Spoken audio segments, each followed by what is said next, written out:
Eh bien, c'est à tous ces amis, aujourd'hui on se retrouve pour une nouvelle vidéo, une vidéo qui va servir un petit peu de complément au débrief que j'ai fait d'hier sur ma chaîne YouTube. Ce débrief entre bien sûr Nantes et OL, cette élimination symbolique, excusez-moi, de fin de saison pour l'Olympique Lyonnais. J'aimerais revenir là-dessus parce que écoutez, j'ai des choses à dire, franchement j'ai des choses à dire, c'est un peu une vidéo qui a été un peu à cœur ouvert, hein. J'avais déjà fait cette petite vidéo là juste avant la Coupe du Monde, juste avant la trêve, quand Lyon ça allait pas trop mal et qu'on se faisait chier. Là je suis obligé de faire une vidéo parce que hier j'ai pas pu dire toutes mes choses que j'avais à dire, c'était trop déconstruit, j'étais dehors, j'étais énervé. C'était compliqué de bien argumenter, de bien construire quelque chose, on va dire, avec des paroles. Et aujourd'hui, j'aimerais me confier et un petit peu vous parler aussi de ce qui ne va pas au club. Hein. Bon, des choses qu'on sait tous déjà, mais des choses qui vraiment, je pense, se sont pouvoir aggraver, même d'autres choses qui sont d'autres choses nouvelles simplement qui se sont manifestées. Parce que c'est vrai qu'hier, en plus, j'ai fait un débrief, j'avoue que j'étais pas très fier de ce débrief dans le sens où, en plus, bon, je me suis attardé un petit moment sur Ryan Cherki qui, bien sûr, m'a beaucoup énervé. J'en suis encore énervé sur ce joueur. Mais bien sûr, c'est pas le seul mot de l'Olympique Lyonnais. Hein. C'est vrai qu'en le revoyant sur le débrief, mon débrief hier, je me suis dit, en fait, j'ai passé les trois quarts du temps à l'insulter, l'insulter, à vraiment, le prendre en pâture, alors qu'il est loin d'être le seul. Mais ouais, c'est.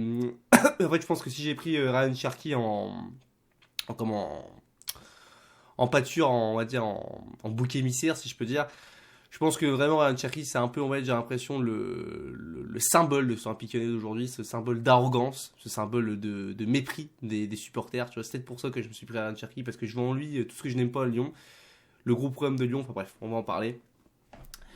Mais oui, donc les gars, moi j'aimerais déjà vous parler du fait que, moi je vous dis, ça passe pas. Voilà, cette défaite d'hier ne passe pas, hein, réellement, ça passe pas comme d'hab, j'aurais te dire. Hein. L'année dernière, c'était West Ham.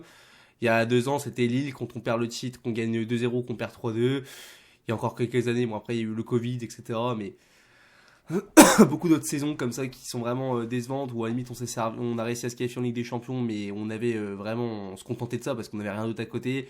Je me rappelle de cette élimination face à Strasbourg aussi en Coupe de la Ligue en 2019, où si tu bats Strasbourg, voilà, c'est une autoroute pour gagner une coupe. Là, c'est pareil, c'était pareil cette année. Il te restait que Nantes, Annecy, Toulouse. D'ailleurs, je sais pas combien Toulouse et Annecy sont en train de faire, mais bon, on verra bien. Où je veux dire, il y avait vraiment une opportunité incroyable de gagner un titre, mais on ne le fait pas. On ne le fait pas parce que, voilà, déjà d'une part, on ne le fait pas parce qu'on ne le mérite pas. Enfin, moi, je dis que le football, c'est pas un sport de mérite, mais franchement, je vous le dis, quand je vois comment Nantes, comment Toulouse même travaille, je me dis que ces clubs-là méritent beaucoup plus, même si pour la beauté du football, ça serait bien. Mais ces clubs-là mériteraient beaucoup plus de gagner un titre que nous. Parce que même si, je pense qu'il y a quand même, même s'il n'y a pas pour moi réellement de mérite dans le football, il y a quand même une petite justice parfois. Et cette justice, elle s'est appliquée hier. Voilà, elle s'est appliquée hier parce que quand tu vois ce qui se passe dans ce club, ça me dégoûte, cette gestion. Vraiment, ça, j'en ai parlé, j'ai fait beaucoup de vidéos là-dessus, hein, sur ce qu'il faut changer à l'OL, que ça soit, j'ai fait 3 vidéos, hein. Ce qu'il faut changer à l'OL, la direction, ce qu'il faut changer à l'OL, la construction de l'effectif, et ce qu'il faut changer à l'OL, la mentalité. Les 3 choses que j'ai énoncées, c'est toujours des problèmes bien actuels encore aujourd'hui. C'est dingue, je sais pas. Ce club, les gars, qu'il faut le dire, a subi un glowdown, une perte de statut, mais absolument immense en seulement peut-être 3-4 ans. Parce qu'il y a encore 3-4 ans, déjà Lyon, le Lyon des années 2010 n'avait plus rien à voir avec ceux des années 2000, il y avait déjà eu une régression, si je peux me permettre. Mais bon, t'étais quand même encore un club important. C'est-à-dire que t'étais un club quand même qui était respecté. Aujourd'hui, vraiment, ce club, j'ai l'impression que tout le monde s'en fout. Que ce soit les supporters, les médias, voilà, on parle plus de Lyon. Genre Lyon ça fait 2 saisons que Lyon est hors Europe et même Lyon est peut-être va finir 8e ou 9e. T'as l'impression que tout le monde s'en fout. C'est pas grave, voilà. Bon, c'est pas grave. Il y a Lens, il y a Marseille, il y a Paris. Médiatiquement, ça peut impacter parce que du coup, si médiatiquement t'es pas du coup médiatisé, je me répète un petit peu dans ce que je dis, mais c'est que en fait du coup on parle pas de toi, donc tu n'existes pas d'une certaine façon pour attirer des joueurs, pour attirer on va dire une lumière sur ton club, c'est compliqué. Comme je dis, c'est un club en plus, ce club qui vraiment nous fait honte. En plus, c'est ça, c'est ce Glowdown, il vient aussi avec de la honte. J'ai un peu honte de ce qui est en train de devenir l'Olympique Lyonnais. Ça me fait beaucoup de mal de voir ce qui se passe à Lyon. Quand je vois des joueurs hier, mais les gars, mais excusez-moi, des joueurs hier qui ont abordé cette demi-finale de Coupe du France sans aucune envie. Parce que la vérité hier, les gars, si on est un peu objectif, c'est que hier, certes, on perd face à un Nantes qui est vaillant et tout. Mais c'est tout, quoi. Nantes, pour moi, la seule chose qui a vraiment fait la différence hier entre Nantes et Lyon, c'est que Nantes, sur le terrain, ils avaient envie. Ils avaient envie d'aller chercher une coupe. Ils avaient envie d'aller peut-être même chercher une coupe d'Europe aussi. Enfin, une coupe d'Europe, t'as compris, aller en coupe d'Europe, quoi. Ce qui n'était pas notre cas hier. Moi, les gars, je sais pas, moi, hier, je comprends pas comment mentalement tu peux aborder un match comme ça. Tu joues ta saison sur ce match. On te demande de gagner ce match-là et le match qui sera en fin avril. Si tu vas, bien sûr, si tu gagnes ce match. Et c'est tout. Voilà, après, tu peux finir 8ème, 7ème, 6ème, même, je sais pas, 10ème, 12ème, 15ème, on s'en fout. C'est le même résultat. En championnat, les gars, on va pas se mentir. Cette saison, voilà, comme je l'ai dit en début de vidéo, c'est fin de saison. Tu n'as plus rien à espérer. Voilà, tu pourras pas aller en Europe via le championnat. C'est trop dur. Voilà, il y a des équipes qui sont au-dessus de nous. Encore Lorient, tu peux les dépasser. Mais tout ce qui est Nice, Lille, Rennes, Lens, Monaco, oui, Monaco, Marseille, Monaco, Lens, voilà, Paris, etc. J'en parle même pas. Voilà, ces équipes-là, tu ne pourras plus les rattraper. Il faut pas arriver. Ça, on est tous, je pense, unanimes là-dessus. Mais quand même, moi, je vous le dis, je suis vraiment, je sais pas. Je veux dire, en plus, vraiment, c'est que vraiment les gens, ce qui m'énerve, les gars, en fait, c'est qu'aujourd'hui, nous, les supporters, vraiment les joueurs, cette direction et tout, vous jouez avec la passion des gens. Et ça, je ne supporte plus ça. Je ne supporte plus ça. Je vous le dis, c'est une lettre à cœur ouvert, c'est un peu déconstruit, tout ce que je dis, ça part un peu dans tous les sens. Mais il faut que je dise parce que j'ai l'occasion d'en parler, il faut que je parle devant la caméra, sinon j'arrive pas, sinon je garde tout dans ma tête.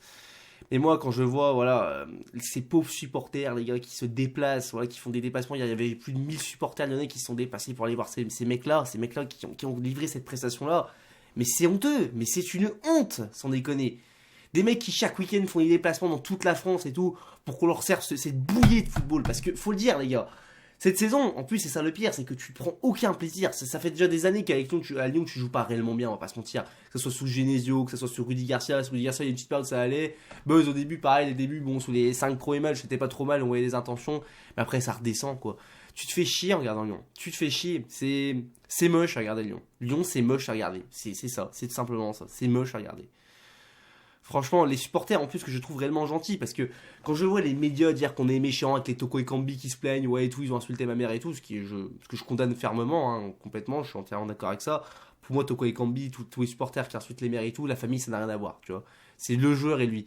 Mais, excusez-moi, je pense, et je suis pas quand même le seul à le penser, qu'on est en droit de critiquer quand même ces genres de joueurs. Je parle pas forcément de Toko, comme Dubois il y avait à l'époque, comme des Cornet, parce que les mecs sont mauvais sur le terrain. Excusez-moi, mais ces joueurs sont mauvais, ils se foutent de notre gueule, ils nous respectaient avec leurs petits chutes, hein, c'est pas, ou même Dubois qui faisait ça, c'était pareil. Les gars, beaucoup de joueurs qui ne supportent pas l'institution OL, et nous, on devrait rien dire, nous, on devrait pas, voilà, un peu les chahuter, un peu les insulter, sans, voilà, aller trop dans l'extrême, justement, en parlant des mamans. Non, faudrait qu'on ferme notre gueule. Et on est des supporters méchants juste parce qu'on dit, ouais, c'est des en-foot et c'est des merdes. Bah non, je suis désolé. Ils nous manquent de respect, on leur manque de respect. C'est tout, voilà, ils nous manqueraient pas de respect, ils seraient nuls, tu vois, mais ils diraient rien, la vérité. Alors il y aurait des gens, et même moi, hein, je dirais, voilà, j'aimerais pas ces joueurs.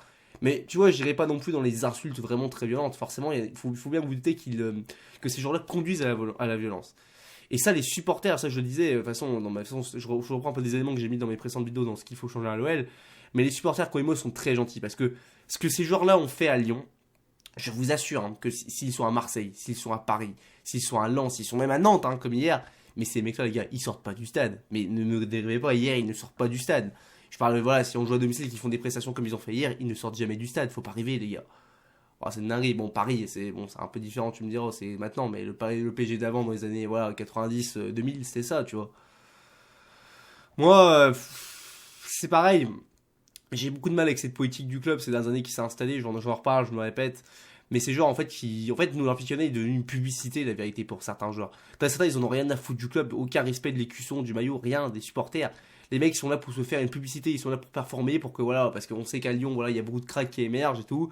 Ils savent qu'il y a tous les regards d'Europe qui sont dessus. Ils font leurs performances, ils font des bonnes performances la plupart. Après, bah voilà, ils vont avoir une offre d'un gros club du pays, ils vont partir, puis voilà, basta, on s'en bat les couilles, on parle plus de toi. Ça me dégoûte ce genre de raisonnement. Même pas un peu de respect, je veux dire, les mecs ne veulent rien gagner en fait, ils sont juste là pour performer, voilà, et ils partent. Mais ça, c'est notre faute aussi, c'est la faute de la direction, les gars, qui a mis en place ce système de training trop intense, parce que pour moi, Lyon, on sait un peu tous que c'est un peu du training ce qu'on a fait, entre guillemets. C'est, voilà, on change de cycle tous les 2-3 ans, on va pas se mentir.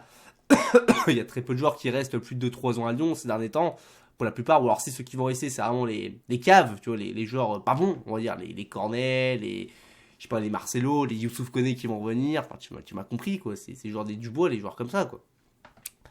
C'est terrible, c'est terrible. Moi, si je vous fais aussi cette vidéo, c'est aussi un peu parler de moi. Voilà, moi, je vais pas vous mentir en tant que supporter, et je dois pas être le seul. Mais bon, après, si dans mon cas, de ce que je veux dire, je suis un peu le seul. Mais faut savoir que moi, généralement, les matchs, je peux pas les voir en direct. Je suis obligé de me les retaper en replay parce que voilà, ça me saoule. Ouais, je vous le dis sincèrement, voilà, parce que je peux pas les regarder en direct parce que voilà, je travaille, je peux pas, du coup, je suis obligé de me les mettre en replay les jours où je travaille pas ou pendant une pause entre ce que je travaille le midi et le soir. Bref, tu m'as compris, je fais de la restauration. Et en fait, du coup, je suis obligé des fois de me retaper des purs. Je me force avec des gars des fois à faire des débriefs. Vous vous rendez pas compte, des débriefs qui, voilà, faut le dire, des fois sont même pas bien construits. Hein. Je parle même pas de ballon, je parle même pas de tactique parce que, comme je le disais juste avant, c'est moche, Lyon. Il faut le dire, Lyon, c'est moche dans la direction, dans ce qu'est en train de devenir le club, mais c'est moche aussi dans le jeu, c'est moche surtout sous le terrain, c'est ça le pire. C'est que c'est moche sur le terrain, il n'y a rien de beau dans cette équipe, il n'y a rien de beau. T'as certaines performances, voilà, des petites individualités comme la Casette, etc., qui vont te faire qui vont te donner un peu de plaisir. Cherki quand il veut jouer, mais bon, Cherki il a joué un petit peu en début d'année, après voilà, il s'est complètement éteint, il est redevenu le joueur qu'il était avant. Non, c'est fatigant. J'avoue que j'ai beaucoup de plus en plus de volonté vraiment de faire des débriefs. Je vais continuer à en faire hein, jusqu'à la fin de saison. Mais ouais, voilà, quoi. Faut pas vous attendre à des gros débriefs. Ça va être voilà, du 5 minutes de débrief, puis ça sera tout. Quoi. On parlera vite Zef. Et voilà, hein, là, on prendra la clé, on la rangera dans le tiroir, puis c'est terminé. Quoi. C'est fini. Parce qu'en plus, vraiment, ce club, voilà, ça me fait penser à ce que je dis des fois, mais en fait, on est vraiment en train de devenir le nouveau Bordeaux, le nouveau Saint-Etienne, même Saint-Etienne, on peut se moquer d'eux, mais bon, quand tu me dis Saint-Etienne, c'est quand même un degré encore plus supérieur. C'est-à-dire que même ceux qui ont l'âge de mon daron, ils n'ont pas connu l'époque où Saint-Etienne était fort, quoi. Ils ont gagné une Coupe de la Ligue en 2014, je crois, puis c'est tout, quoi. Mais tu vois, je veux dire, on est en train de devenir un club banal, et c'est ça qui me fait mal, tu vois, c'est un peu. Je me fais penser, notre situation, des fois, elle me fait penser un peu à Arsenal. Alors, Arsenal, bon, aujourd'hui, ça va beaucoup mieux. Mais Arsenal, rappelez-vous, quand ils ont eu leur nouveau stade, ça a été des années de galère. Alors, voilà, bon. Si tu me dis on va vivre des années de galère, mais qu'un jour on reviendra à la hauteur, au plus haut niveau du gratin du football français, je te dis ok, tu vois. Mais bon, si on est comme Saint-Etienne, tu vois, qu'on attend 40 ans, qu'il se passe toujours rien, bah ça va être dur, ça va être dur. Bon, écoutez, j'ai pas grand chose d'autre à dire, si ce n'est peut-être évoquer des solutions possibles. C'est comme vous voyez, ouais, j'ai fait la vidéo un peu voilà, en mode voilà, cheat et tout, hein, j'ai pas mis de maillot de Lyon, voilà. De toute façon, j'ai pas envie de porter de maillot de Lyon, hein, voilà. Ils me font honte, voilà, c'est ça, voilà, c'est ça que les joueurs qu'on a aujourd'hui à Lyon, c'est des joueurs qui nous font honte. Voilà, les solutions, alors déjà, bon, nous de notre part, les solutions pour nous les supporters, c'est de boycott. Enfin, moi, je vous le dis sincèrement, c'est de boycott, c'est-à-dire ne plus voilà, leur donner d'argent, n'aller plus au stade, ne leur donner plus de soutien, que ce soit aux joueurs, à la direction. Pareil, attaquer le portefeuille, c'est la meilleure solution pour leur faire mal, comme aux dirigeants, pour les pousser à partir, parce que c'est ce qu'on souhaite tous, je pense, actuellement, c'est qu'ils partent très très loin. Hein. Olas, merci pour tout ce que vous avez fait, mais dehors, voilà, hein, là, faut aller se faire, faut aller se faire foutre à un moment donné. Je suis désolé, je vais être un peu mal poli, mais il faut aller se faire foutre. Il faut aller se faire foutre. Parce que là, on souffre beaucoup trop, ça fait trop d'années que ça fait au moins 5-6 ans qu'il est en roue libre. Là, on voit plus d'amélioration à Lyon, on voit plus d'amélioration dans ce projet du Groupama Stadium depuis le nouveau stade. Depuis que le nouveau stade est là, par exemple, on voit plus d'amélioration. Enfin ouais, c'est compliqué. Hein. Je disais boycott, après je vous dis ça alors que bon, je serai au match face à Marseille comme en Groupama, j'ai déjà pris des passes, je m'étais pris en avance, donc bon, je vais pas vous dire que je regrette parce que bon, je vais y aller avec un pote, voilà, qui est d'ailleurs supporter de l'OM. Bon, on va s'amuser, on va rigoler ensemble, mais je vais pas au mytho. Voilà, vraiment, le foot, pour vraiment voir du football, bon, pas trop hypé, quoi, tu vois, vraiment. Enfin bref. Mais sinon, voilà, sinon, hors des supporters, bah forcément, c'est une remise en question. Et cette remise en question, les gars, on va pas se mentir, elle pourrait venir d'un seul homme. Hein. C'est pas Jean-Michel Aulas, c'est John Textor. Moi, si Textor suit vraiment bien ce qu'il a fait, enfin, s'il suit bien entre ce qu'est Lyon aujourd'hui, même ce qu'il est en train de devenir, j'espère que je me poserai quand même certaines questions. Je me poserai certaines questions parce que là, laisser Aulas encore, ne serait-ce que, parce qu'il me semble qu'il doit rester 3 ans, donc il doit rester encore jusqu'en 2024 ou 2025, un truc comme ça. Moi, je serais lui, je me poserais des sérieuses questions. Hein. S'il veut pas voir ce qu'il a acheté couler, parce que là, là, je vous le dis, hein, cette saison, c'est étape par étape. La saison dernière, on était encore en Europe, on était en Europa League, on finit 8ème, ça va. Cette année, pas du tout de Coupe d'Europe, on va finir dans le top 10. Puis l'année prochaine, tu vas jouer le maintien. Tu continues comme ça, tu ne prépares rien, l'avenir, et c'est là où je veux en venir. Et notre solution, c'est préparer l'avenir. Faites-moi jouer, les gars, des joueurs qui peuvent être investis, qui peuvent t'apporter sur la saison prochaine, pardon. Je pense notamment à Mohamed El Arouche, je pense à Amin Sarr, même s'ils sont pas bons, même s'ils font pas des bonnes performances, préparer l'avenir avec ce genre de joueur, avec aussi des Jeffinho, si j'aimerais voir, Jeffinho qui était porté disparu, hein, c'est pareil. Voilà, moi je veux qu'on prépare l'avenir. Parce que les gars, moi je ne comprends pas, je ne comprends pas réellement c'est quoi l'intérêt de faire jouer des mecs encore comme Aouar, comme Dembélé, même voir des mecs comme, franchement, même de voir des mecs comme Mendes, quoi, je veux dire, ces mecs-là, ce ne sont pas des solutions. Ça fait trop longtemps qu'ils sont là, on voit que ce ne sont pas des solutions, bordel de merde. Enfin bref, voilà, c'est un peu brouillon tout ce que je vous dis, c'est une vidéo assez brouillonne, je suis désolé. Je remercie pour ceux qui l'ont suivi. J'ai rien d'autre à vous dire, hein, écoutez, on va continuer voilà, à suivre un peu cette saison quand même de Lyon, même si elle est finie. Hein. Voilà, on va la suivre en mode vacancier, un peu avec les lunettes de soleil, etc. Ouais, on va dire on va essayer de rigoler un petit peu. On va voir ce qui va se passer. On espère voir comme des belles petites choses. Pareil, je sais pas si voilà, ce qui se passera pour Laurent Blanc à l'avenir. Bref, on fera d'autres vidéos là-dessus pour en parler plus profondément. Mais ouais, j'avais besoin de parler. Je vous remercie de m'avoir écouté pour ceux qui m'ont écouté jusqu'au bout. Donnez-moi votre avis en commentaire, là, c'est vraiment très important. Si vraiment il y a des gens qui veulent, n'hésitez pas à donner votre avis, ça m'intéresse de voir vos solutions, même qu'est-ce que vous ressentez, ça peut être aussi bien, de savoir qu'on n'est pas tout seul dans cette épreuve, quoi. Et puis voilà, n'hésitez pas à donner votre avis, que ce soit en pouce bleu ou en pouce rouge. Et on se retrouve pour une nouvelle vidéo, sûrement lundi pour le débrief de Lyon-Rennes. Hein, voilà, pareil. Vraiment, ça va être marrant aussi, je pense, Lyon-Rennes, hein, on peut se faire taper, donc ça peut être marrant aussi. Bref, c'est tout ce que j'avais à vous dire, c'était Tata Noël et allez l'OL.